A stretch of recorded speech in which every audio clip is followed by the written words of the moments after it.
नमस्कार साथियों। कैसे हैं आप सब। उम्मीद करते हैं आप सब बहुत ही अच्छे होंगे। तो मेरा नाम है हर्ष और स्वागत करता हूं आपके अपने यूट्यूब चैनल मेंस बाबा के ऊपर में। तो साथियों, आज जो हम जिस टॉपिक के बारे में पढ़ने जा रहे हैं वो है कार्बन मार्केट के बारे में, यानी कार्बन बाजार के बारे में। तो ये जो विषय है ये न्यूज़ में क्यों है नहीं है सब कुछ बता दूंगा, पर उससे पहले एक बार प्लीज़ वीडियो को लाइक कर दीजिए। चैनल को मेरा हम्बल रिक्वेस्ट है, प्लीज़ सब्सक्राइब कर दीजिए और शेयर कर दीजिए अपने सारे दोस्तों के साथ। फिर चाहे वो तैयारी कर रहे हो यूपीएससी की या स्टेट पीसीएस या एसएससी, बैंकिंग, रेलवे इत्यादि किसी भी एग्जाम की जहां पे करंट अफेयर आता है तो उनका स्वागत है। ठीक है, कॉल आ गया था, आई एम सॉरी। सो हाँ, तो कार्बन बाजार क्यों है चर्चा। ठीक है, चर्चा इसलिए साथियों क्योंकि वेडनेसडे को, यानी पिछले वाला जो वेडनेसडे था उसके अंदर में जो आपके रिन्यूएबल एंड पावर एनर्जी के जो मिनिस्टर है यानी आर के सिंह के द्वारा सांसद के अंदर में यानी पार्लियामेंट के अंदर में एक बिल रखा गया। उस बिल का नाम क्या था साथियों? उस बिल का नाम था एनर्जी कॉन्ट्रैक्ट एक्ट। जी हाँ साथियों, याद रखिएगा, एनर्जी कंजर्वेशन एक्ट। ये बिल जो रखा गया ये 20 साल पुराना बिल है, लेकिन यानी 20 साल पुराना एक्ट है। इस बिल को इसलिए रखा गया क्योंकि इसमें कुछ कुछ अमेंडमेंट की बात कही गई है। क्या अमेंडमेंट की बात कही गई है? वही अमेंडमेंट आज की क्लास में हम लोग चर्चा करेंगे, और साथ ही साथ में कार्बन मार्केट क्यों न्यूज के अंदर में आया, द इंडियन एक्सप्रेस के द्वारा भी इसे कवर किया गया, ये भी चर्चा हम लोग करेंगे। ठीक है साहब, जीएस पेपर 3 से इंपॉर्टेंट रहेगी कंजर्वेशन, याद रखिएगा। चलिए, तो एनर्जी कंजर्वेशन एक्ट 2001 का जो पार्लियामेंट में इंट्रोड्यूस किया गया वो इसलिए किया गया क्योंकि उसमें हम लोग क्या चाहते हैं, कुछ अमेंडमेंट चाहते हैं। अमेंडमेंट कैसे चाहते हैं? अमेंडमेंट जैसे नॉन फॉसल रिसोर्सेज हो गया, या फिर एथेनॉल हो गया, बायो मास हो गया और ग्रीन हाइड्रोजन हो गया, इन सब का इस्तेमाल कम करें। इसके लिए सांसद के अंदर में इस चीज़ की मांग की गई है कि हाँ, इसमें बहुत 20 साल पुराना लॉ है। इसके जो एक तरह से समझिए कि जो पॉइंट्स या मार्क सेट किए गए, जैसे मान के चलिए एक एक्स कंपनी है, ठीक है, वो बहुत ज़्यादा क्या निकाल रही है, कार्बन निकाल रही है, तो उसके लिए एक तरह का टारगेट सेट करना ये बहुत ही सब क्या हो चुका है, पुराना हो चुका है। और आज के इन्वायरमेंट के हिसाब से इस बिल को इस एक्ट को अपडेट करना बहुत ज़्यादा जरूरी है। इसलिए एनर्जी कंजर्वेशन अमेंडमेंट बिल 2022 को पार्लियामेंट के अंदर में रखा गया है आर के सिंह के द्वारा। और आर के सिंह कौन है मैंने बता दिया। आर के सिंह कौन है? आर के सिंह आपका renewable energy and power limited के क्या है, मिनिस्टर है, यानी हेड है। तो साथियों, अब मुद्दा आता है ये कार्बन मार्केट है क्या। समझिए, हमारी जो धरती है उसके अंदर में हम लोग के तमाम क्या हैं, देश जो है बटे हुए हैं, लेकिन हम देश बांट सकते हैं, लेकिन हवा, पानी, इससे होने वाली प्रॉब्लम, महामारी को नहीं बांट सकते। इस चीज को देखते हुए हम लोग ने एक एग्रीमेंट किया था, और उस अगर एग्रीमेंट आपको याद होगा तो वो था पेरिस क्लाइमेट डील एग्रीमेंट। ठीक है, पेरिस क्लाइमेट डील एग्रीमेंट में क्या बातें हुई थी? हमारी बातें हुई थी कि हमें जो कार्बन का एमिशन है उसको नेट कार्बन एमिशन जीरो करना है। और कार्बन एमिशन जीरो करने का मतलब क्या होता है? यानी आपको क्या करने हैं, ज़्यादा से ज़्यादा फॉरेस्ट लगाने हैं, ज़्यादा से ज़्यादा आपको ऐसा प्लांट लगाना है जैसे सोलर पावर हो गया, जिससे क्या हो, आपने जो भी कार्बन निकाला है वो उसको एब्जॉर्व कर सके। तो अभी कार्बन एब्जॉर्व करने का मेन जो पॉइंट है वो सिर्फ क्या है, वो है आपका प्लांट। जितना ज्यादा प्लांट लगाएंगे उतना ज्यादा क्या होगा, कार्बन हमारे एब्जॉर्ब होगा। ठीक है साहब, तो कार्बन मार्केट चर्चा में इसलिए आया क्योंकि जब पेरिस क्लाइमेट डील एग्रीमेंट हुआ था उसके अंदर में कार्बन मार्केट को शुरू किया गया था। ये कार्बन मार्केट क्या करती है साहब? ये कार्बन मार्केट आपका कार्बन क्रेडिट प्रोवाइड करती है। पूछोगे कार्बन क्रेडिट क्या होता है सर? देखिए, कार्बन क्रेडिट जैसे मान के चलिए आप लोन लेते हो ना बैंक से, तो आपको एक क्रेडिट स्कोर मिलता है कि आपकी कंपनी कितना जल्दी लोन चुका सकती है, या आप कंपनी किस्त चुकाने में आपकी कंपनी लेट होती है, उससे आपका क्या होता है, जो आपका क्रेडिट स्कोर होता है वो घटता है। उसी प्रकार जब आपकी कंपनी कोई भी कार्बन निकालती है और उसको एब्जॉर्ब कर लेती है। जैसे मान के चलिए बहुत सारे पेड़ लगा लिए हैं, या फिर बहुत सारा क्या किया, बहुत सारा सोलर प्लांट लगा दिया, उससे क्या होगा, आपको कार्बन क्रेडिट मिल जाएगा। अब 1 टन कार्बन को अगर आप एब्जॉर्ब करते हैं तो आपको 1 क्रेडिट मिलेगा।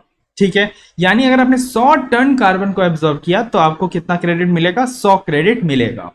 ठीक है, तो ये क्रेडिट के साथियों फायदे क्या होंगे?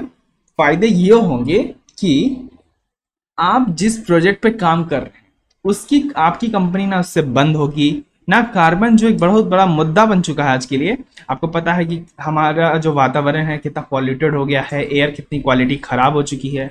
तो आप देश बांट सकते हो, हवा कैसे बांटोगे? आप बोलोगे कि नहीं नहीं नहीं, साफ हवा मैं नहीं लूंगा, साफ हवा आप मैं नहीं, साफ हवा मैं आपको नहीं दूंगा, मैं खुद रखूंगा, आप गंदी हवा लो। ऐसा तो नहीं हो सकता। आप हवा को नहीं रोक सकते, पानी को नहीं रोक सकते। पानी को भी अगर रोक दिया तो डैम लगा के रोक दिया, बट अगर ओवरफ्लो हुआ पानी का, ज़्यादा बारिश हुई तो डैम भी खोलना पड़ेगा, या फिर आपका डैम ही टूट जाएगा। तो प्राकृतिक की चीज़ों को आप रोक नहीं सकते, इसलिए इसमें सब अगर आके अपना योगदान देंगे तो सबकी भाई इसमें क्या है, भलाई है। ठीक है, तो कार्बन जो आपका मार्केट है उसमें एक पॉइंट आता है, दैट इज कार्बन ट्रेडिंग। अब ये कार्बन ट्रेडिंग क्या है? कार्बन ट्रेडिंग जैसा कि मैंने बताया कि आपको कार्बन क्रेडिट मिला, अब आप उस कार्बन क्रेडिट से क्या कर सकते हो, पैसे कमा सकते हो। अब आप पूछोगे कैसे? जैसे मान के चलिए अभी जो कार्बन मार्केट का हिस्सा है ना वो डेवलप्ड कंट्रीज है, डेवलपिंग कंट्रीज नहीं है, इसलिए इंडिया भी मांग कर रहा है कि हम डोमेस्टिक कार्बन मार्केट खोलें। ठीक है, तो जो कार्बन मार्केट है उसके अंदर में आपकी क्रेडिट बढ़ी, लेकिन अगर आपकी कंपनी को उस क्रेडिट का जरूरत नहीं है, जैसे आपको कोई प्रोजेक्ट साइन नहीं कराना अभी या कोई जरूरत नहीं है, तो उस केस में अगर दूसरी कंपनी आ रही है, जैसे मान के चलिए एक एक्स कंपनी, मैं एग्जांपल समझाता हूं, रुकिए तब आपको ज्यादा बेहतर तरीके से समझ में आएगा। जैसे मानिए एक एक्स कंपनी है और एक वाई कंपनी है। ठीक है, एक्स कंपनी 3 टन क्या निकालती है, कार्बन निकालती है, लेकिन अगर वाई कंपनी है वो भी 3 टन कार्बन निकालती है, लेकिन वो 3 टन क्या करती है, एब्जॉर्ब कर लेती है। तो उसको जो क्रेडिट स्कोर मिलेगा वो कितना मिलेगा, 3 मिलेगा। ठीक है, लेकिन एक्स कंपनी के पास ऐसा कोई भी सुविधा नहीं है जिससे वो 3 टन कार्बन को एब्जॉर्ब कर सके। उस केस में क्या करेगी एक्स कंपनी? 2 काम, चाहे तो वो 3 टन कार्बन एब्जॉर्ब करने के लिए तरह तरह के प्रोजेक्ट लगाएगी, जैसे प्रोजेक्ट में इन्वेस्ट करेगी, जैसे सोलर प्लांट प्रोजेक्ट हो गया, या फिर ज्यादा से ज्यादा पेड़ लगाएगी, ट्री लगा देगी आपका, ओके सॉरी ट्री लगा देगी। तो ये काम कर सकती है। दूसरा काम क्या कर सकती है, ये चली जाएगी वाई कंपनी के पास। ठीक है, वाई के पास कितना स्कोर है, 3 स्कोर है, यानी अगर वाई ने कहा कि इस 3 क्रेडिट के बदले मैं तुमसे 3 करोड़ रुपए लूंगा, यानी 1 क्रेडिट का मैं तुमसे 1 करोड़ रुपए लूंगा, तो ये 3 करोड़ रुपए एक्स कंपनी वाई कंपनी को दे देगी, और वाई कंपनी अपना 3 क्रेडिट उठा के किसको दे देगी, एक्स कंपनी को दे देगी। इसका मतलब क्या होगा, इसका मतलब ये होगा कि एक्स कंपनी अगर 4 टन फिर क्या करना चाहे, कार्बन निकालना चाहे, तो वो निकाल सकती है, क्योंकि उसके पास क्या है, 3 टन जो उसका निकला है उसका उसके पास एक तरह से भरपाई उसने कर दिया है। तो इसी तरह से अगर एक्स कंपनी को कभी वाई कंपनी से जरूरत पड़ा तो वाई कंपनी उससे खरीद लेगी, और वाई कंपनी को कभी जरूरत पड़ा तो वो एक्स कंपनी से क्रेडिट खरीद सकती है। दैट्स वाई इसे कार्बन ट्रेडिंग प्रोसेस भी बोलते हैं। आशा करता हूं चीजें समझ में आ गई होंगी। तो कार्बन ट्रेडिंग के फायदे क्या होंगे? इससे रिड्यूस होगा ग्रीन हाउस एमिशन, एक वातावरण में बैलेंस बना रहेगा, तरह तरह के रेवेन्यू के सोर्सेज हैं। अगर कोई कंपनी इन्वेस्टमेंट चाहती है तो अपना कार्बन क्रेडिट दिखा के भी वो क्या कर सकती है, पैसा ले सकती है, और ये ऐसा पैसा होगा जो किसी भी कंपनी या बैंक को उसको रिटर्न नहीं करना होगा as an interest, as an loan. ये कंपनी का पैसा खुद का होगा। जैसे मान के चलिए उसने किसी, जैसे आपके पास एक फोन है, उसकी कीमत 10,000 है, आपने उस फोन को किसी पर्सन को बेच दिया, बदले में उसने आपको 8,000 रुपीज दे दी, तो वो 8,000 आपका हुआ, क्योंकि आपने उस फोन के बदले में 8,000 रुपए कमाया है। ये आपको आके वो बंदा नहीं बोल सकता कि मुझे इसका इंटरेस्ट दो, मैंने तुम्हें 8,000 रुपीज दिए, क्योंकि आपने उसे अपने बदले में फोन दिया है। जस्ट लाइक कार्बन क्रेडिट लेने के बाद कोई भी कंपनी आके ये नहीं बोल सकती कि मैंने तुम्हें 3 करोड़ का लोन दिया था या मैंने तुम्हें 3 करोड़ रुपए, यानी कार्बन क्रेडिट को आप आराम से क्या कर सकते हैं, बेच सकते हैं। इससे क्या होगा, इससे कार्बन एमिशन जो हो रहा है वो तरह से जीरो हो सकता है। जो ग्रीन हाउस एमिशन है, भारत का टारगेट है 2070 तक अचीव करना, उसको इजिली भारत अचीव कर सकता है। तो जो आपका कार्बन मार्केट है वो ग्लोबली खुला था पेरिस एग्रीमेंट डील के बाद, लेकिन कहानी ऐसा चला कि ये करप्शन और तमाम चीजों के कारण कोलैप्स कर गया। मैं इंटरनेशनल लेवल की बात कर रहा हूं। तो उस समय इंटरनेशनल लेवल पर कौन इस पर काम कर रहा था साथियों? उस समय इंटरनेशनल लेवल पर इसमें जो काम कर रहा था, अच्छा मैं नहीं लाया स्लाइड, ओके मुझे माफ कीजिएगा। इंटरनेशनल लेवल पे जो काम कर रहा था, देख लेने दीजिएगा पाकर, कोयोटो नाम की एक कोई कंपनी थी जो इसके ऊपर में काम कर रही थी इंटरनेशनली, वही कार्बन मार्केट को ऑपरेट करती थी। लेकिन करप्शन के बाद या बहुत सारी चीजों के बाद ये क्या हुआ, क्लैप्स कर गया। लेकिन इसका जो हिस्सा थी वो सिर्फ डेवलप कंट्री थी, यानी विकसित देश थी, जैसे आपका यूएस हो गया, फिर आपका चाइना हो गया, जो डेवलप्ड कंट्रीज है वो इसका हिस्सा थी। लेकिन जो डेवलपिंग कंट्रीज है जैसे इंडिया हो गया और साउथ अफ्रीका हो गया, ये सब क्या है, इनका हिस्सा नहीं थे। उसके कारण भारत ने कहा क्यों ना हम अपना कार्बन मार्केट खोलें। जस्ट लाइक अगर कोई कार्बन कंपनी ज्यादा निकाल रही है तो भाई जाइए आप कार्बन क्रेडिट उनसे परचेज कीजिए और फिर आप इसे सेल कीजिए। ऐसे करके हमारा इन्वायरमेंट बैलेंस रहेगा, इन्वेस्टमेंट आएगा और उससे क्या होगा, तमाम तरह के फिर इकोनॉमी फायदे भी सामने निकाले आएंगे। तो एक तीर से दो निशाने, कैसे, एक तो इकोनॉमी फायदा होगा और दूसरा इन्वायरमेंटल फायदा होगा, इसलिए एक तीर से हम क्या कर सकते हैं, दो निशाने ले सकते हैं। ठीक है साहब। तो कार्बन मार्केट में साथियों मेन इंपॉर्टेंट यही था जानना आपके लिए कि कार्बन मार्केट था क्या। तो कार्बन मार्केट मैंने अच्छे तरीके से बता दिया कि कार्बन मार्केट के अंदर में आप जो कार्बन क्रेडिट होता है ना, उसको खरीद सकते हैं और बेच सकते हैं। और कार्बन क्रेडिट कैसे काम करता है मैंने बहुत अच्छे तरीके से आपको समझा दिया।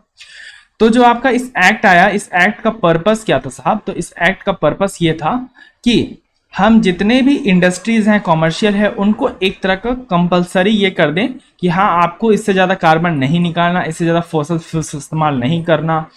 साथ ही साथ हम डोमेस्टिक कार्बन मार्केट खोलें जो कार्बन क्रेडिट को फैसिलिटेट करे। और हम जहाँ एनर्जी की बचाने की बात करते हैं उसमें जैसे लार्ज रेसिडेंस बिल्डिंग, जैसे मान के चलिए बहुत सारा ऊंची ऊंची इमारतें होती हैं, उसमें भी तो बहुत सारा कार्बन एमिशन होता है बनने के दौरान, तो उसको भी क्या कर सकें हम लोग, एक तरह से उसको भी कार्बन क्रेडिट के अंदर में ला सकें। तो ये सब चीजें साथियों चर्चा में थी। और ये जो बिल में अमेंडमेंट किया गया, इसमें 3 मुद्दे की बात कही गई। एक तो ग्रीन हाइड्रोजन और ग्रीन अमोनिया, यानी ये एक मुद्दा हो गया। फिर यूज ऑफ फॉसिल फ्यूल्स का कम करना, यानी इलेक्ट्रिक व्हीकल्स और ये सब का इस्तेमाल ज्यादा करना। और दूसरी बात कार्बन मार्केट का इस्तेमाल करना। तो कैसे कार्बन मार्केट खुलेगा भारत के अंदर में, ये आप जान लीजिए। अभी फिलहाल मैं बता दे रहा हूं कि 15 अगस्त जो आपका आने वाला है उसके अंदर में प्रधानमंत्री जी के द्वारा इसका इनोवेशन किया जाएगा, जिसको हम कार्बन मार्केट बोलेंगे। इसके अंदर में 2 कंपनी आ रही है। 2 कंपनी कौन सी है ये आपका होमवर्क है, आप जाके इसे जरूर करें कि 2 कंपनी कौन सी आ रही है, तब मैं समझूंगा कि आप पढ़ाई कर रहे हैं। अब इसके ऊपर में एक मेंस का क्वेश्चन ले लीजिए कि आपको बताना है कि कार्बन मार्केट के कितने सारे सिग्निफिकेंस हो सकते हैं और क्या क्या क्या इसके नुकसान हो सकते हैं। जब कार्बन मार्केट चल रहा था तो उससे कितने देशों ने पैसा कमाया था? जैसे आपका हो गया इंडिया ने $51 बिलियन कमाया, $38 बिलियन इथोपिया वगैरह ने कमाया, फिर $28 बिलियन रशिया के द्वारा में कमाया गया, चाइना के द्वारा 53 बिलियन का कमाया गया। तो एक तरह से आप कार्बन क्रेडिट बेचते हो और पैसे ले लेते हो, तो इन्वेस्टमेंट भी हो गया और आपका जो कार्बन हमारा पेरिस क्लाइमेट डील एग्रीमेंट है कि हमें 2 डिग्री तक टेम्परेचर को मेंटेन करके रखना है, वो भी इससे अचीव होगा। तो सिग्निफिकेंस में साथियों आपको यही सब लिखना है कि इसके क्या क्या फायदे होंगे, जैसे 2 डिग्री टेम्परेचर मेंटेन करना, इकोनॉमिकली बेनिफिट होना। साथ ही साथ में अगर कार्बन क्रेडिट कोई कंपनी बढ़ाती है तो उससे इकोनॉमिकली फायदा होगा, कार्बन इन्वायरमेंटल फायदा होगा। जितने भी तरह के फायदे दिख रहे हैं आपको वो सारे लिखने हैं 250 वर्ड्स के अंदर में। ठीक है, 15 मार्क्स का क्वेश्चन है, जरूर लिखिएगा। और जो नहीं लिखेंगे भाई वो तो अपना समझे कि उनका कैसे प्री होगा और ये मेंस होगा, वो खुद से डिसाइड कर लें। तो चर्चा यही थी साथियों, कार्बन बाजार क्या था मैंने चर्चा कर दिया। बिल रखा गया था आपका वेडनेसडे के अंदर में, बहुत सारे स्पेशल क्लासेस चल रही हैं, जाके देख सकते हैं। तब तक के लिए रखिए अपना ध्यान, मुझे दे आज्ञा, धन्यवाद। जय हिंद, जय भारत।